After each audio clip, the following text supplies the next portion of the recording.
Hello बच्चों, कैसे हैं आप लोग। मैं हूं प्रिंस सर और आप सभी का स्वागत करता हूं अपने छोटे से प्यारे से चैनल बूम बूम फिजिक्स पर। तो सर बहुत दिन के बाद वीडियो डाल रहे हैं आप, इतना दिन गैप करिएगा कैसे चलेगा। अरे थोड़ा प्रॉब्लम में थे, है ना, इसलिए एक हफ्ता वीडियो डालने में लेट हो गया। लेकिन अभी छुट्टी है और छुट्टियां मिली हुई हैं तो इसका भरपूर फायदा उठाएंगे हम लोग और रेगुलर वीडियो अपलोड करेंगे। अभी टेस्ट का डिस्कशन भी नहीं करा है मैंने, वो भी करा देंगे, है ना, टेंशन लेने की बात नहीं है। अभी जो मैं आज वीडियो डिस्कस करने वाला हूं वो लाइट का लेक्चर नंबर 9 है। 8 लेक्चर देख चुके हम।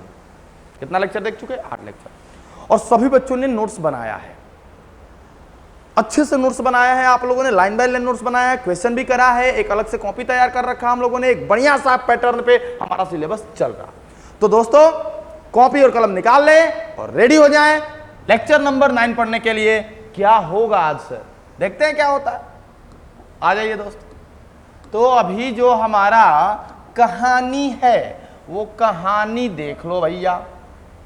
ओके सर, पढ़ो पढ़ो पढ़ो पढ़ो। क्या लिखा मैंने? लिखा है सघन माध्यम। सघन माध्यम, ओहो ये क्या है सर? अरे सघन माध्यम में मैं बता दूं तुमको, सघन माध्यम का मतलब होता है घनत्व ज्यादा। सघन माध्यम मतलब घनत्व ज्यादा में स्थित वस्तु को, ऐसी वस्तु जो सघन माध्यम में रखी हुई है उसको विरल माध्यम से देखना। विरल मतलब घनत्व कम, घनत्व कम, सीधी बात।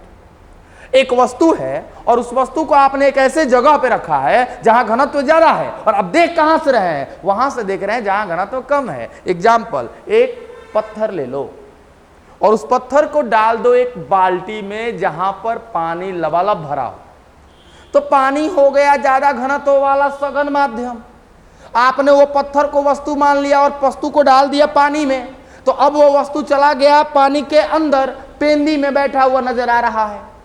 अब देखो, सघन माध्यम में हमने वस्तु को डाल दिया, देख रहे हैं हवा में से। हवा है विरल माध्यम क्योंकि उसका पानी की अपेक्षा घनत्व है कम। अब पानी को देखिए, पत्थर को देखिए, वहां से, कहां से? हवा से देख रहे हैं। अब देखने से क्या होगा? अगर शीशा का गिलास है तो तुमको लगेगा ना कि जो पत्थरवा है वो तनी अपना पेनिया से तनी उठल रहा है। या फिर छड़ ले लो, छड़ छड़, और छड़वा को डाल दो पनिया में, लागे नहीं कि छड़वा मुड़ल रहा। शीशा के ग्लास में देखोगे ना ज्यादा मजा आएगा। तो एक्वेरियम, एक्वेरियम आजकल फैशन हो गया मछली पोसे के घर में। लाल पीला हरियर मछली आवाली चुन चुन, कोई मन करी छप छप छप छप छप काट के बना नहीं, अच्छा ना लगी वो। तो देखो एक टैंक ले लिए, टैंक में एक्वेरियम वाला शीशा का ऐसा डब्बा होता है, उसमें पानी रखे हुए हैं ना, पानी भरा हुआ है, उसमें एक छड़ डाल दो। छड़ तुमको सीधा नहीं दिखाई देगा, मां कसम कहते हैं छड़ तुमको टेढ़ा दिखाई देगा। और नहीं है तो अभी कभी प्रैक्टिकल करके देख लो कैसा लगेगा। यहां तक थोड़ा फोटो बनाए क्या? फोटो बनाए क्या सर? बना दीजिए फोटो, बना, देखो बनाते फोटो। देखो ये रहा तुम्हारा एक्वेरियम वाला टैंक। कौन वाला टैंक? एक्वेरियम वाला। इसमें क्या भर दे सर? पानी। पानी कैसा होता है सर? पानी होता है ब्लू। ये ब्लू है पानी। पानी देखो, ये है पानी हमारा। देख तो भैया, एक गजोधर देख रहे हो वे, ये है पानी। और इस पानी में हम रखने वाले हैं एगो छड़। और छड़ कैसा ले लेंगे? छड़ ले लेते हैं ऐसा, देखो ध्यान दियो बात को। छड़ ले लेते हैं, यहां तक छड़ आएगा ऐसे, लेकिन इसके बाद छड़ आपको ऐसे होगा, वास्तव में तो ऐसे होगा, लेकिन आपको वास्तव में ऐसा ना दिखते, ऐसे दिखेगा। मतलब थोड़ा मुड़ा हुआ दिखेगा आपको, हल्का मुड़ा हुआ दिखेगा। ऐसा क्यों होता है? इसके पीछे का कारण क्या है? और वही चीज आज मैं आपके सामने डिस्कस करने वाला हूं। अगर मुड़ा हुआ है तो कितना मुड़ा हुआ है? अगर पेंदी में ऐसे कोई हम लोगों ने सिक्का रखा, वो सिक्का पेंदी में नहीं दिखता है, वो सिक्का अपने जगह से थोड़ा ऊपर उठा हुआ दिखा। आज के क्वेश्चन में, सवाल में यही देखेंगे कि ये कितना ऊपर उठा हुआ दिखेगा। इन दोनों के पीछे रीजन क्या है? तो इन दोनों के पीछे अगर ऑब्जेक्टिव में क्वेश्चन पूछे तो सीधे तुम बोल देना कि भैया जी जब कोई प्रकाशीय किरण एक माध्यम से, माध्यम अलग अलग हो गया, ये हवा है और ये पानी है, तो जब कोई प्रकाशीय किरण हवा से पानी में आएगा, माध्यम बदल रहा है, अब माध्यम बदलेगा तो प्रकाशीय किरण अपना रास्ता मोड़ लेती है, और रास्ता जब मोड़ लेगी तो आपको टेढ़ा ही ना दिखाई देगा जी। समझ गए बात को? तो ये इसके पीछे का रीजन क्या है? सघन माध्यम में स्थित वस्तु को विरल माध्यम से देखने पर वह वस्तु अपने वास्तविक अवस्था से थोड़ी ऊपर उठी हुई प्रतीत होती है, या वो छड़ जो आपने डाला है वो अपने रूप से थोड़ा मुड़ा हुआ दिखाई देता है। इसके पीछे कारण प्रकाश का अपवर्तन है। क्या है? प्रकाश का अपवर्तन। इसके पीछे का रीजन प्रकाश का अपवर्तन। ऑब्जेक्टिव धरा गल खचाक। कैसे कह दिल मान ली, प्रूफ करो। आओ आइए अभी हम प्रूफ करते हैं जरा इसको। ये कहानी क्यों हो रही है और ये कहानी कैसे आई है, देखिएगा बात को। टैंक बना लीजिए फिर से सर, तनी गहरा टैंक बनाइए, मजा आएगा, समझिएगा, दिल खुश हो जाएगा एकदम। समझ रहे बात को? गधे बच्चे ज्यादा ध्यान दे, तेज बच्चे और ज्यादा ध्यान दे। सर कौन ध्यान नहीं दे? वो ध्यान नहीं दे जो फोन नहीं है जिनके पास, वो पक्का बढ़ के गधे होते हैं। वो झूठा होता है सब जो बोलता है कि सर हमारे पास फोन नहीं है। साला अभी सिनेमा निकल आए, सबके पास फोन निकल आएगा, लेकिन वीडियो देखने के लिए बोल दो चल फोन नहीं है। फोन नहीं है तो ये देखो भैया हमने पानी भर दिया। सर आपका ब्लू ब्लू पानी था, अब की वाइट वाइट पानी हो गया। हाँ अब की बार चूना घोर दिए। कुछ मत घोरना, पानी लेना, चूना घोर दोगे तो कुछ दिखाई देगा? पानी हो गया है ना। अच्छा अभी देखो कहानी हमने किया ये, हमने एक सिक्का ले लिया और उसको फेंक दिया इसमें। अब सिक्का फेंक दिया तो देखो सर जी सिक्का आके हेजा अटक गईल, सर जी सिक्का हेजा आके एकदम पेंदी में आ गईल। तो जब सिक्का पेंदी में आ गईल तो हई एकदम लेयर है, पानी का हई लेयर है, जैसे कहता ना नीचे बा, तब मान लो एच बा, कितना बा?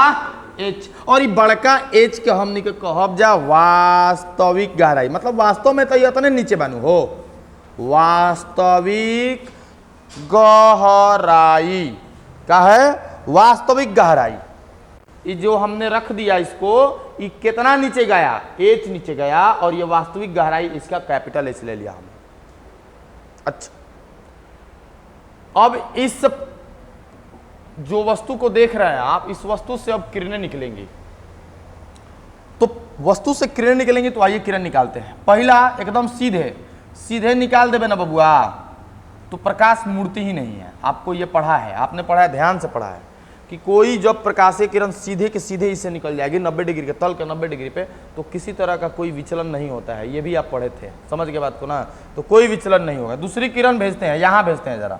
दूसरी किरण जब आप यहाँ भेजेंगे तो ये देखिए यहाँ तक आया, यदि सघन माध्यम में आया। अब यहाँ के बाद ये अपना माध्यम बदलेगा, यहाँ के बाद अब ये अपना माध्यम बदलेगा। अब देखो भैया ये सघन माध्यम, ये आपका हो गया, ये आपका हम ले लेते हैं अभिलंब। इसको जाना तो चाहिए इस प्रकार से, देखो ऐसे ही चल चाहते रहे, लेकिन ना जाइए, ये अपने रास्ता से मुड़ी। का है कि तू पढ़ ले बड़ा, का पढ़ ले बानी सर? हम आपको पढ़ाए हैं कि जब प्रकाशीय किरण सघन माध्यम से विरल माध्यम में जाती है, अरे भाई पानी है तो इस सघन है ना है, हई हवा है तो ये विरल है ना है, एकदम है। तो जब भी कोई प्रकाशीय किरण सघन से विरल में जाती है तो अभिलंब से दूर मुड़ती है। तो अब इधर अभिलंब की इधर जाएगी तो अभिलंब की तरफ हो जाएगा। ये अभिलंब है आपका ग्रीन वाला, अभिलंब से दूर मुड़ना है, तो अभिलंब से जो दूर मुड़ना है तो ये ऐसे जाएगा, इस तरह से मुड़ेगा। और जो आप आंख लेके यहाँ से देख रहे हैं घुचू घुचू, आपको लगेगा कि प्रकाशीय किरण यहाँ से नहीं आ रही है, आपको लगेगा कि प्रकाशीय किरण कहाँ से आ रही है? यहाँ से आ रही है, सीधे यहाँ से आ रही है। तो देखो जो यहाँ पे कैसे कट रही है, यहाँ पे आके कट रही है ना, तो जो चीज यहाँ पे थी वो चीज अब आपको दिखाई यहाँ पे देगी। और देखो हम मान लिए कि ये इसका अब वहां से इतनी ऊंचाई पे दिखाई। क्या वो वस्तु यहाँ पर है? नहीं है, वस्तु यहाँ पर है, लेकिन हमको यहाँ से देखने पर लग रहा है कि कहाँ से? यहाँ से, है कि नहीं? तो देख ले भैया ये वाली चीज, ये वस्तु यहाँ पर दिखाई देगी। तो ये जो छोटा एच लिए हैं इसको हम बोलेंगे आभासी गहराई, आभासी गहराई, है ना। ये पानी है या कोई भी द्रव है तो अपवर्तनांक म्यू होगा। एक बात समझ लो, ये वाला आपका आई हो गया, ये वाला आपका आई हो गया, तो हई हो वाला आई हो जाई कि ना हो जाई? बोलो, काहे कि हई वाला हई समांतर, तो हई वाला कौन एकांतर कौन? अब एक काम करो, जरा नामकरण दे देता नहीं, एकरा का नाम दे देता नहीं ए, एकरा का नाम दे देता नहीं बी, एकरा का नाम दे देता नहीं सी। चलो कोई दिक्कत ना। अब आई अगर निकाले के बाद बी सी है, आई देख रहे हैं कौन? tan आई सी निकालिए, चाहे साइन आई सी निकालिए, जो आपको निकालना है। यहाँ पे देखिए आई और आर, ये वाला आई है और ये वाला आर है, आई वाला आर है। तो यहाँ आई तथा आर बहुत छोटे हैं। तो जब आई और आर बहुत छोटे हैं तो आप तो मैथ में पढ़े होंगे कि साइन आई जो होता है दोस्त tan आई के बराबर होगा, और ये दोनों मिलके बराबर हो जाएंगे केवल आई के। समझ गए? जब कोई कोण बहुत छोटा होता है तो साइन थीटा थीटा के बराबर, टेन थीटा भी थीटा के बराबर, यानी कि साइन थीटा टेन थीटा और थीटा तीनों आपस में बराबर हो जाता है। वही मैंने किया। यहां पे देखो ये वाला टेन थीटा निकालो जरा, P B C by B A B, ये आ गया आई, ये आ गया आई। चलो आर देखो, ये आर है। हमको तो ऐसा लगता है सर कि ये अगर आर है तो यही लाइन में यहां पर आ गया, मतलब भाइयों का है आर है। खूब बढ़िया, खूब बढ़िया। इसका नाम दे दो डी। खूब बढ़िया। अब बी डी सी में देखो, हाँ साइन आर कह लो या इसी को tan आर कह लो, क्योंकि आई और आर जब छोटे होते हैं तो ये सब आपस में बराबर होंगे, और ये हो जाएगा B C by B D, B C by B D, B C by. समझ गया भैया? अब आ जाओ बात को कहानी कहां ले चलते हैं। कहानी ऐसा है सर कि स्नेल के नियम से कहा गया है, स्नेल के नियम से कहा गया है, किसके नियम से? स्नेल के नियम से क्या कहा गया? म्यू1 साइन आई बराबर म्यू2 साइन आर। म्यू1 साइन आई बराबर म्यू2 साइन आर, ये म्यू1 है, ये म्यू2 है। तो म्यू1 बराबर म्यू है और म्यू2 हवा है, तो म्यू2 बराबर तुमको लेना पड़ेगा 1। म्यू2 बराबर तुमको लेना पड़ेगा 1। तो म्यू1 के जगह पे कितना? म्यू। साइन आई के जगह पर, साइन आई के जगह पर B C by A B. देखते जाओ भैया, B C by A B बराबर म्यू2 के जगह पर, तो म्यू2 के जगह पे आ गया 1। म्यू2 के जगह पे कितना आ गया भैया? 1। और साइन आर के जगह पर B C by B D. तो देखा ही जा, यहां पे देखो कुछ कटेगा, आपको दिख रहा होगा कटने वाली चीजें। बीसी से बीसी हो गया खत्म। अब सर जी क्या करें? फोटो तो तुम बना ही चुके होगे, फोटो बना चुके हो अगर, तो हम यहाँ पर मिटा देते हैं। देखो बड़ा एच को वास्तविक गहराई, छोटा एच को आभासी गहराई, है ना। चलो यहाँ पे मिटाते हैं।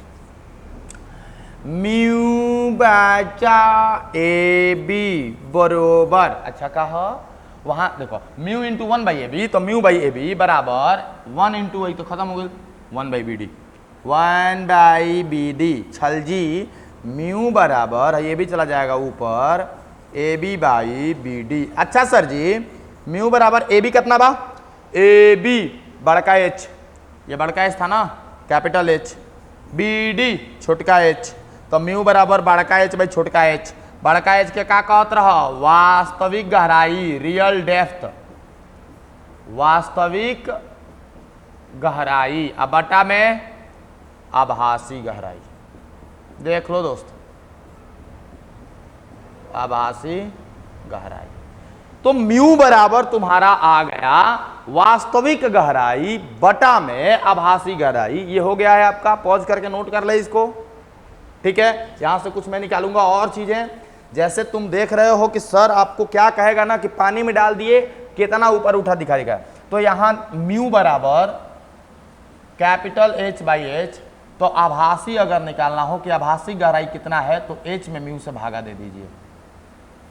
आभासी गहराई कितनी हो जाएगी? एच में क्या म्यू से भागा दे दीजिए। अब बात आता है कि कितना ऊपर उठा हुआ दिखेगा, ये वाली चीज पूछेगा आपसे। यहां पर है, यहां पे दिखाई दे रहा है, यहां है, यहां दिखाई दे रहा है, मतलब यही ना एक्स। तो क्या करना है? बड़कत में छोटका घटा देना है। तो यहां पे देख लो x बराबर हो जाएगा तुम्हारा यहां पर ए बी माइनस चाहे बड़का एच माइनस छोटका एच, बड़का एच माइनस छोटका एच। यहां पे देख लो x बराबर बड़का एच को यहां से अगर कॉमन ले लेते हैं तो यहां 1 बच जाएगा और यहां बच जाएगा ये वाला चीज। x बराबर h का h 1 माइनस बड़का एच बाई छोटका एच म्यू, तो छोटका एच बटा में बड़का एच 1 बाई म्यू। देखो कितना ऊपर उठा हुआ दिखेगा, कितना ऊपर उठा हुआ दिखेगा, ये कितना गहराई पर दिखेगा, तो ये दो तरह का सवाल पूछेगा, कितना ऊपर उठा हुआ दिखेगा, कितना ऊपर उठा हुआ दिखेगा। तो x मतलब कि पहले 10 पे था अब 6 पे दिख रहा है, कितना ऊपर उठा हुआ दिखा 4।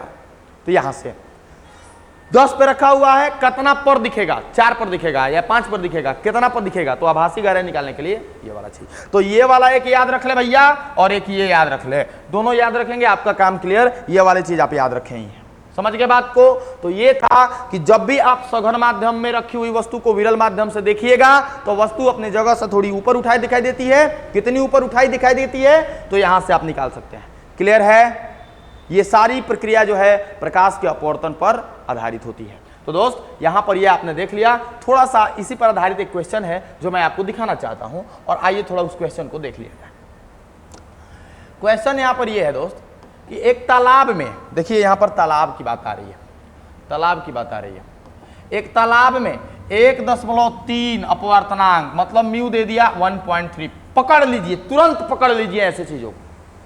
जब भी आपको अपवर्तनांक, कोई भी सवाल बनाते समय डाटा जितना इकट्ठा हो रहा है इकट्ठा कर लीजिए। तालाब में इतना अपवर्तनांक का द्रव भरा है तथा इसकी तली में आभासी गहराई, ओहो एच बड़का एच कौन सा, छोटका एच बड़का है, बड़का एच सर वास्तविक गहराई, छोटका एच आभासी, तुरंत छोटका एच मैंने आभासी गहराई दिया हुआ है मतलब छोटका एच दे दिया 7.7 सेंटीमीटर। ओके सर, तालाब में द्रव की वास्तविक गहराई क्या है, तालाब में द्रव की वास्तविक गहराई क्या है, समझ गए बात को। तो वास्तविक गहराई निकालना है, आपने पढ़ा है म्यू बराबर बड़का एच बाई छोटका एच,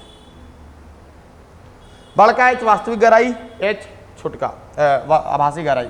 बड़का एच निकालने के लिए म्यू इंटू एच करना पड़ेगा, मतलब कैपिटल एच निकालने के लिए म्यू में आभासी गहराई का गुणा करना पड़ेगा। और दोस्त म्यू कितना है आपका, म्यू 1.3 है, और छोटा वाला एच कितना है, छोटा वाला एच आपका देख लीजिए 7.7 है। 13 7 91 की 1 9, 13 7 91 9 100, एक यहां पर एक यहां पर, यानी कि यहां पर ये दशमलव जाएगा, और ये सारी चीजें चूंकि सेंटीमीटर में है तो यहां पर भी हमारा आंसर सेंटीमीटर।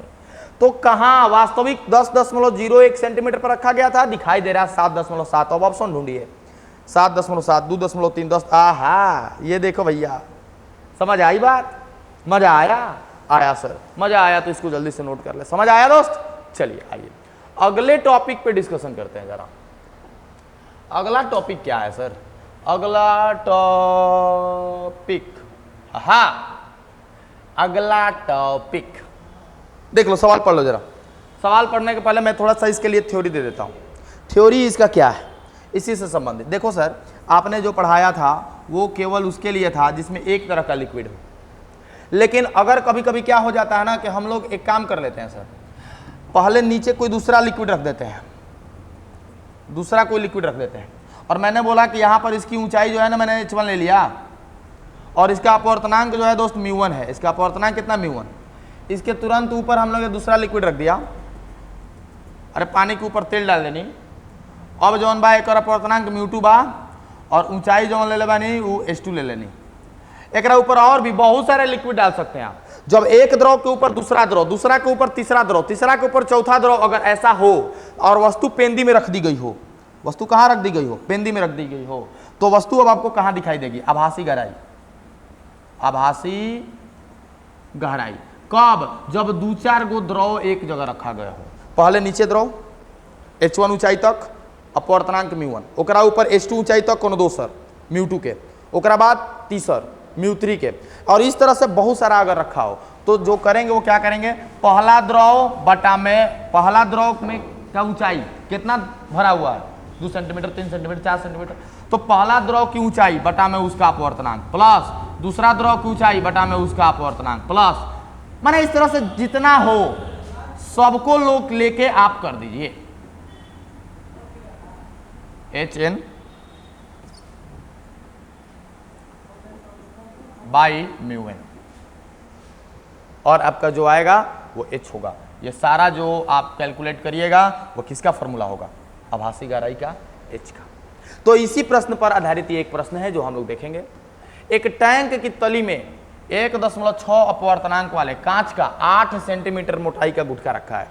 मतलब पहले मिल गया H1 आपका कितना मोटाई का है, 8 सेंटीमीटर, अपवर्तनांक क्या है 1.6। फिर इसके ऊपर, इसके ठीक ऊपर 4.5 ऊंचाई का अपवर्तनांक वाला द्रव रखा है, मतलब H2 आपका दे दिया 4.5 सेंटीमीटर और इसका अपवर्तनांक भी आपको दे दिया 1.5। इसके ऊपर 4.3 अपवर्तनांक का, मतलब अब की बार 6 सेंटीमीटर की सतह तक तैर रही है। कौन तैर रही है? पानी तैर रहा है। तो अब की बार आपका ऊंचाई जो दिया है 6 सेंटीमीटर दिया है और इसका जो अपवर्तनांक है 4/3। तो 3 तरह का लेयर है, आपको निकालना है आभासी गहराई। तो क्या कह रहा है? टैंक की तली में बने चिन्ह का आभासी स्थिति बताएं। टैंक की तली में कोई चिन्ह बना हुआ है, उसका आपको आभासी स्थिति बताना है, छुटका इंच बताना है। फॉर्मूला आपको मैंने बता रखा है, ये वाला।